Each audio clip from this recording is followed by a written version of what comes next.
Bike चालवायची. आणि आजकाल काय मोबाईलचा जमाना आहे.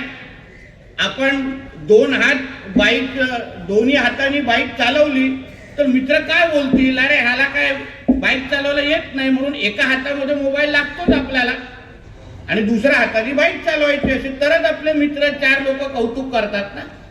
आणि आजकाल काही सोशल मीडियाचा जमाना आहे, आमच्या रिट्विक फॉर्म मध्ये आहे. आणि म्हणून काय होतं, जोपर्यंत ती एका हातात मोबाईल आणि दुसऱ्या हाताने बाईक पकडल्याची रील जोपर्यंत आपण बनवत नाही तोपर्यंत सोशल मीडियावर आपल्याला कोण विचारतं, मित्र पण कौतुक करत नाहीत, कॉलेजमध्ये आपण लोकप्रिय होत नाही. बरोबर आहे ना ऋतू? म्हणजे या सगळ्या गोष्टी ह्या निमित्ताने आपण विचार करायला. मला आठवतं मी ह्याच रस्त्यावरून जातो, नाव घेणार नाही, पण माझ्याच एक कार्यकर्त्याचा मुलगा निवडणुकीच्या निमित्ताने आम्हाला एका स्पॉटवरून दुसऱ्या स्पॉटपर्यंत जायचं होतं निवडणुकीच्या निमित्ताने. तो आमच्या समोरून एवढा स्पीडने गेला आणि मध्ये हातात मोबाईल, खिशातून मोबाईल काय काढतो, बोलतो काय, आणि थोडा जरा तो फक्त त्याने राईट मारला असता तर लगेच एसटी त्याला घेऊन गेली असती, अशी परिस्थिती.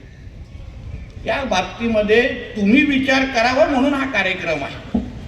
आपण या देवगड जामसांडे शहरामध्ये राहत असताना, ग्रामीण भागामध्ये वावरत असताना, कोस्टल पूर्ण शहर किनारपट्टीवर आपण फिरत असताना आपण रस्ता सुरक्षेच्या संदर्भात जे काही नियम आहेत ते ह्या निमित्ताने थोडं वाचून घ्यावेत, लहान मुलांना पालकांनी शिकवावेत.